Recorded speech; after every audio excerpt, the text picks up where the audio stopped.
warahmatullahi wabarakatuh.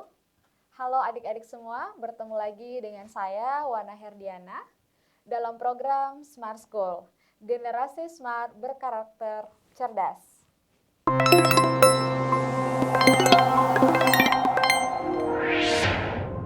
Oke, pada kesempatan hari ini kita akan membahas materi yaitu tentang matematika ya. Di mana kita ketahui di matematika itu ada dua, matematika wajib dan matematika lanjut. Pada kesempatan ini, untuk persiapan TKA tahun 2026, kita akan membahas tentang matematika lanjut, di mana submaterinya adalah fungsi dan pemodelannya. Oke. Di dalam fungsi dan pemodelannya ada beberapa submateri. Yang pertama ada fungsi rasional, fungsi akar, fungsi eksponensial, fungsi logaritma, fungsi nilai mutlak, dan fungsi tangga. Kemudian ada fungsi piecewise. Nah, pada kesempatan hari ini kita akan membahas tentang fungsi rasional. Oke. Kesempatan hari ini kita akan membahas tentang fungsi rasional, di mana fungsi rasional adalah hasil bagi dari dua fungsi polinomial. Nah, tentunya adik-adik sudah tidak asing lagi ya dengan polinomial. Polinomial ini sudah dipelajari mestinya. Nah, polinomial merupakan memiliki koefisien, memiliki variabel, di mana operasi perhitungannya itu menggunakan jumlah, perkalian, pengurangan, dan merupakan dapat dipangkatkan, di mana pangkatnya itu adalah non-negatif.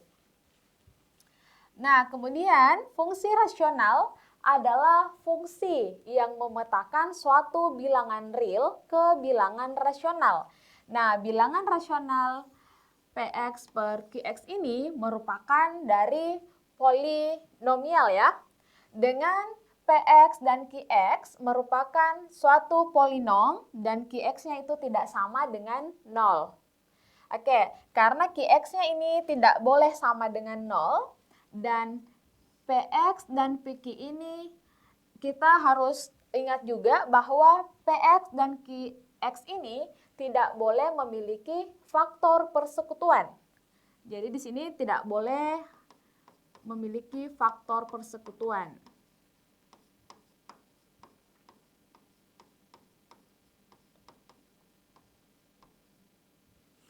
Oke. Kemudian di sini ada contoh di mana fx sama dengan 1 per x min 1. Nah, di mana di sini penyebutnya tidak boleh sama dengan 0. Tidak sama dengan 0. Begitupun yang kedua ya, di mana fx sama dengan 4x kuadrat per x kuadrat dikurang 1. Oke, nah ini adalah bentuk umum dari fungsi rasional itu sendiri. Dari bentuk umumnya itu sebenarnya ada 5, namun pada kesempatan hari ini kita akan membahas 2 ya, di mana fx sama dengan ax ditambah b per cx ditambah d, dan yang kedua itu fx sama dengan ax pangkat 2 ditambah bx ditambah c per px ditambah q. Nah, di sini kita lihat bahwa di sini itu ada pangkat, berarti dapat difaktorkan. Oke, nah di sini juga ada garis bilangan. Nah, di garis bilangan ini kita akan menggambar kurva. Nah, di mana kita ketahui bahwa langkah-langkah untuk menggambar kurva itu ada beberapa langkahnya juga. Dan untuk menggambar kurva itu merupakan garis yang didekati kurva ya. Nah, asimpot. Nah, di sini ada menentukan asimpot, di mana asimpot itu garis yang didekati kurva. Atau asimpot ini bisa juga ditulis dengan dinyatakan dalam garis putus-putus yang berdekatan dengan dua kurva. Oke, nah untuk langkah pertama, di sini menentukan asimptotnya, yaitu asimptot datar. Di mana di asimptot datar ini Y sama dengan A per C. Jadi bisa dilihat di sini ya, bahwa Y sama dengan A per C itu diambil dari sini. Nah, kemudian untuk asimptot tegaknya, itu Cx ditambah D sama dengan 0. Cx ditambah D sama dengan 0. Atau X sama dengan min D per C. Nah, langsung aja kita bikin dulu kurvanya. Nah, di sini sudah ada garis bilangan, di mana garis bilangan ini kita mau membuat asimtot datar, Y sama dengan AX. Di sini ada sumbu X dan di sini ada sumbu Y. Nah, asimtot datar berarti kita bisa mengambil garis seperti ini. Garis putus-putus. Oke, ini disebut asimtot datar ya. Y sama dengan 1. Nah, kemudian yang kedua yaitu asimtot tegak. Cx ditambah D sama dengan 0. Berarti kalau tegak bisa kita ambil garis putus-putus di sini. Di mana X sama dengan 1. Oke, nah inilah yang dimaksud dengan asimtot, tapi kita belum membuat kurvanya. Nah, di mana definisi dari asimtot itu adalah garis yang didekatkan dengan kurva, berdekatan dengan kurva. Berarti jika berdekatan dengan kurva, maka gambarnya seperti ini ya. Oke. Nah, kemudian ini ada bentuk umum persamaan yang kedua, di mana di sini AX kuadrat ditambah BX ditambah C. Nah, ini bisa dikatakan, karena kita sudah menemukan tadi asimtot datar dan asimtot tegaknya. Nah, ini bisa dikatakan asimtot miring.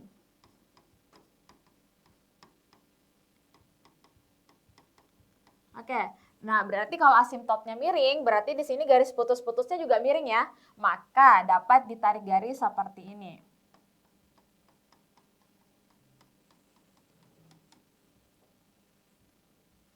Oke. Nah, inilah gambar kurva asimtot. Nah, kita lanjut. Nah, ini ada lagi garis bilangan. Nah, yang perlu teman-teman ketahui bahwa fungsi rasional itu merupakan fungsi pecah. Nah, di mana yang dimaksud dengan fungsi pecah, di mana asimtot ini adalah di mana asimtot ini merupakan garis putus-putus yang berdekatan dengan dua kurva. Berarti kalau berdekatan dengan dua kurva, maka kita harus membuat dua kurva atau bisa disebut dengan fungsi pecah.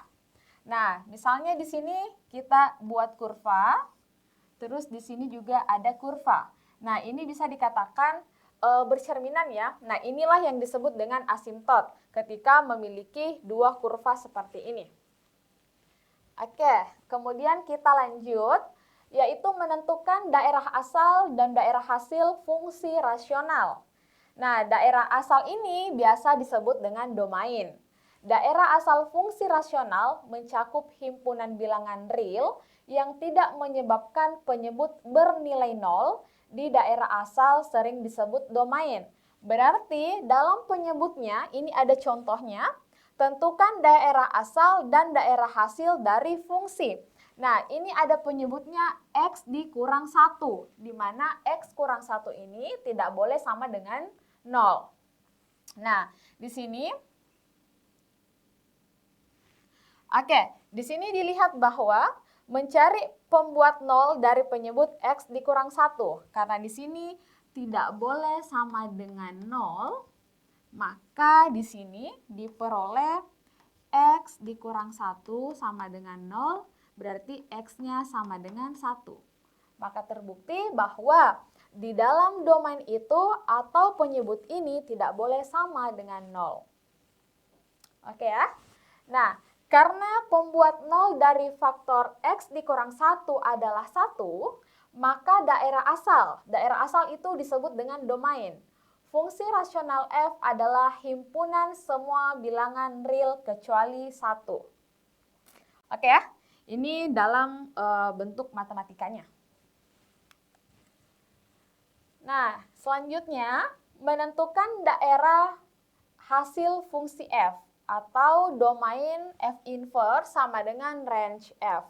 Nah, di sini ada soal di mana Fx ini sama dengan 1 per X dikurang 1. Nah, berarti kalau di sini Fx, maka bisa diganti jadi Y ya, Y atau X. Nah, di sini fx kita ubah jadi y sama dengan 1 per x dikurang 1. Nah, setelah kita ganti, maka ini bisa kita langsung kali silang. Berarti y dalam kurung x min 1 sama dengan 1. Di mana kita kali ke dalam, yaitu y dikali x hasilnya yx, y dikali 1 hasilnya y. Berarti yx dikurang y sama dengan 1. Oke ya? Nah, karena di sini kita mau mencari, di sini ada yx, berarti kita langsung pindahkan aja. Xy sama dengan 1 ditambah y. Maka diperoleh x sama dengan 1 ditambah y per y. Berarti x-nya adalah 1 ditambah y per y. Nah, tidak terdefinisi jika y sama dengan 0. Maka daerah hasil atau range ini, hasil fungsi fx-nya sama dengan 1 per x dikurang 1, dapat dilihat bahwa y tidak sama dengan 0 dan y merupakan bilangan real. Oke, kita lanjut.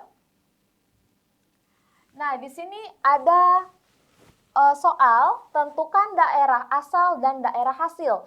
Berarti ketika kita ingin menentukan daerah asal dan daerah hasil, berarti daerah asal itu adalah domain, daerah hasil itu adalah range. Nah, di sini hasil dari fungsi gx sama dengan fx kuadrat per x kuadrat min 1. Nah, di mana kita ketahui, tadi sudah dijelaskan bahwa penyebut itu tidak boleh sama dengan 0.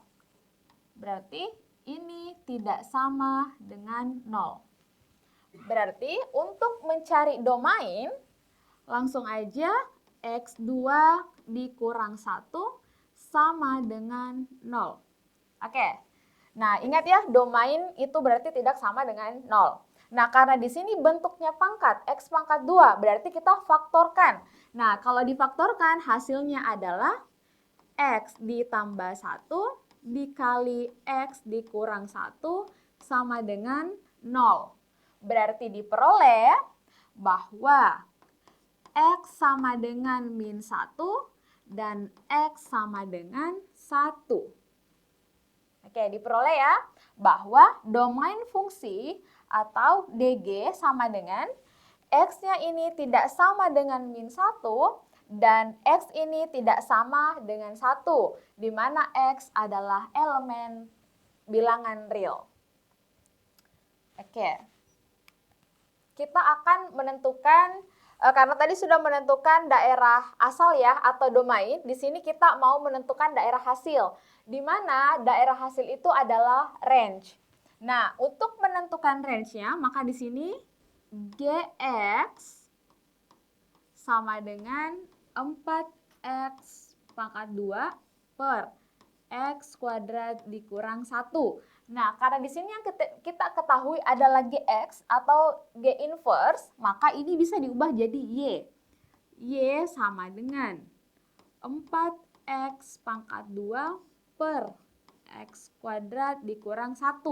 Nah, ini bisa langsung dikali silang aja. Berarti hasilnya y dalam kurung x pangkat 2 dikurang 1 sama dengan 4x pangkat 2. Nah, karena di sini diperoleh 4x pangkat 2, berarti kita kalikan di mana yx pangkat 2 dikurang 1, y dikali 1 sama y, maka sama dengan 4x pangkat 2. Nah, sekarang kita gabungkan yang memiliki variabel yang sama. Berarti yx pangkat 2 dikurang 4x pangkat 2 sama dengan y. Nah, karena ini memiliki variabel yang sama, berarti x pangkat 2 y dikurang 4 sama dengan y. Maka dapat ditulis kalau x pangkat 2 ini sama dengan y per y dikurang 4. Oke, karena di sini x pangkat 2 sama dengan y per y dikurang 4 dan di sini adalah bentuk pangkat, berarti kalau kita ubah Kalau kita ubah, karena di sini bentuk pangkat, maka kita ubah ke bentuk akar, di mana X sama dengan plus minus Y per Y dikurang 4. Oke ya, berarti ini hasilnya adalah X sama dengan plus minus akar Y per Y dikurang 4. Nah, di mana kita ketahui bahwa nilai domainnya itu adalah tidak sama dengan 0. Atau bisa dilihat di sini. Nah, di sini berarti Y dikurang 4 ini tidak sama dengan 0. Dan Y tidak sama dengan 4.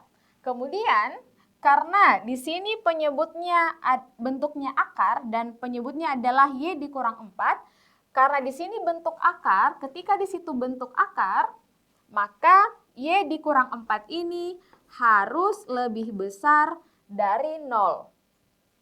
Oke, nah di sini terbukti bahwa Y per Y dikurang 4, Y sama dengan 0, Y dikurang 4 sama dengan 0, berarti Y-nya sama dengan 4. Oke, ini untuk contoh soal daerah asal dan daerah hasil ya, di mana biasa disebut domain atau range. Oke, sekarang kita masuk ke contoh soal. Nah, ini contoh soal yang pertama. Diketahui fungsi rasional f(x) sama dengan 2x ditambah 3 per x dikurang 1. Jika daerah asalnya 3 kurang atau sama dengan x kurang sama dengan 6, maka daerah hasilnya adalah berapa? Nah, di sini kita sudah mengetahui fungsi rasionalnya. Berarti kita bisa tulis f(x) sama dengan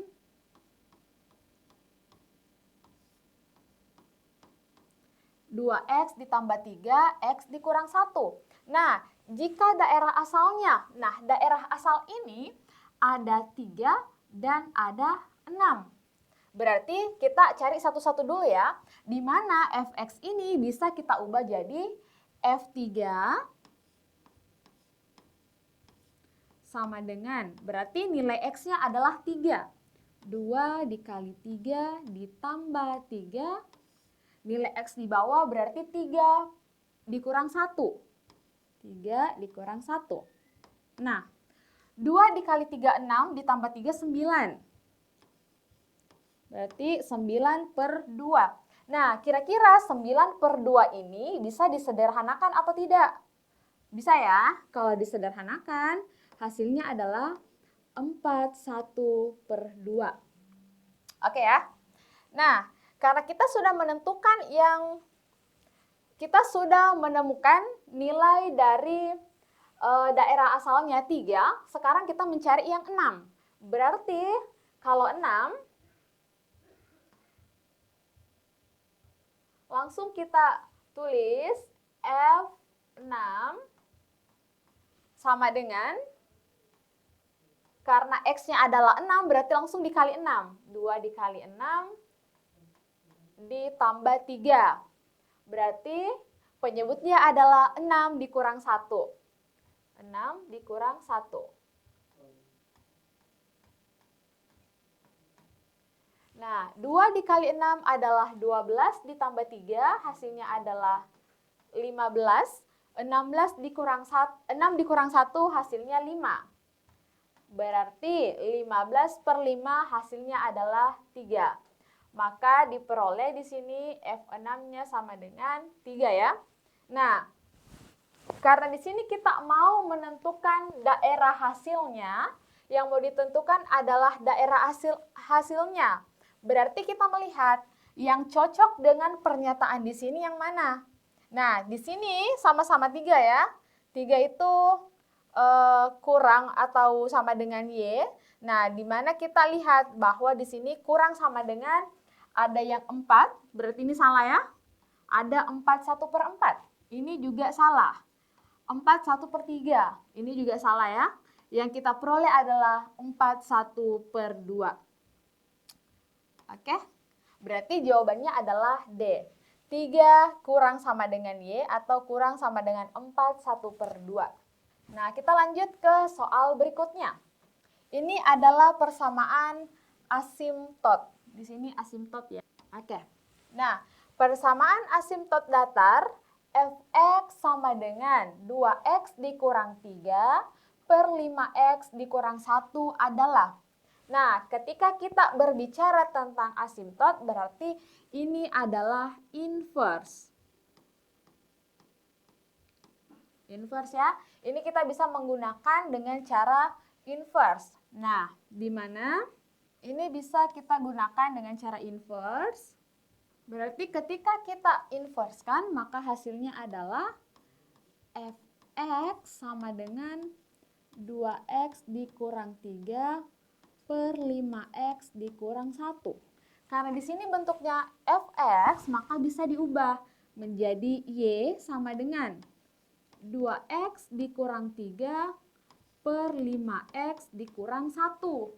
Nah, kita tinggal kali silang aja. Berarti y 5x dikurang 1, 2x min 3 ya. Nah, ketika modelnya seperti ini, ketika dikalikan hasilnya adalah 5xy dikurang y sama dengan 2x dikurang 3. Karena di sini sama-sama memiliki variabel x, maka bisa kita pindahkan ruasnya. Jadinya 5xy dikurang 2x sama dengan, berarti ini juga pindah ya, min y pindah ke kanan jadinya positif y dikurang 3. Nah, 5x y dikurang 2x sama dengan y dikurang 3. Nah, untuk menentukannya bagaimana caranya? Kita, karena di sini sama-sama memiliki variabel 5xy dikurang 2x sama dengan y dikurang 3, maka bisa kita tulis, di sini kita peroleh 5xy dikurang 2x sama dengan y dikurang 3. Karena di sini sama-sama memiliki variabel x, berarti x dalam kurung 5y dikurang 2 sama dengan y dikurang 3. Nah, karena di sini x 5y dikurang 2, maka ini x sama dengan y per kurang 3 per 5y dikurang 2. Nah, di mana kita ketahui, di sini yang ditanyakan adalah persamaan asimtot datar f(x). Nah, karena asimtot yang ditanyakan berarti kita mencari menggunakan inverse ya. Nah, di sini sudah diperoleh. Nah, berarti kalau mencari asimtot, asimtot itu tidak sama dengan 0. Berarti 5y dikurang 2 sama dengan 0. Maka bisa ditulis 5y sama dengan 2, di mana y sama dengan 5/2. Maka diperoleh bahwa nilai y-nya adalah 5/2. Kebalik ya, berarti di sini 2/5. Y sama dengan 2/5. Oke, karena ini yang pindah ruas berarti 5-nya yang di bawah. Nah, jawabannya adalah Y sama dengan 2/5. Yang ini ya, B. Oke, itulah cara mencari persamaan dan daerah asal, daerah hasil ketika berbicara tentang fungsi rasional. Selanjutnya kita ke soal nomor 3. Nah, soal nomor 3 ini, jika f(x) plus 3 sama dengan 23 min 7x per 5x min 9, nilai f5-nya berapa? Oke, berarti kita tulis f(x) ditambah 3 sama dengan 23 dikurang 7x per 5x dikurang 9. Oke. Nah, karena di sini yang kita ketahui adalah F inverse X ditambah 3. Maka untuk memasukkan angkanya, kita langsung ubah aja nilai X-nya. Berarti 23 dikurang 7. Nilai X-nya berapa? X-nya adalah X ditambah 3 per 5 X. Sorry, karena ini pindah ruas ya, berarti jadinya kurang 5X dikurang 3 dikurang 9. Oke? Nah, di sini diketahui bahwa kita mau mencari nilai F inverse-nya. F5 ya. Berarti ketika F5 sama dengan, maka X-nya ini kita ganti semua dengan angka 5. Berarti 23 dikurang 7, 5 dikurang 3 per 5, 5 dikurang 3 dikurang 9. Nah, oke. Karena di sini ada kurung, berarti langsung aja 5 dikurang 3 itu 2, berarti 23. 7 dikali 2, 14 ya.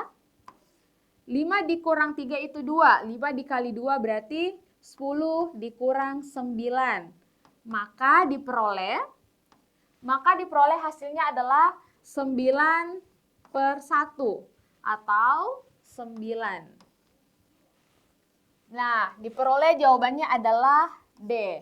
Soal nomor 3 itu memperoleh jawaban D atau F5 ini sama dengan 9. Oke. Oke, mungkin cukup untuk pertemuan kita hari ini.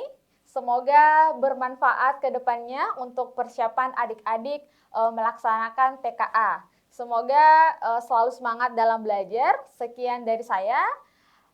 Assalamualaikum warahmatullahi wabarakatuh.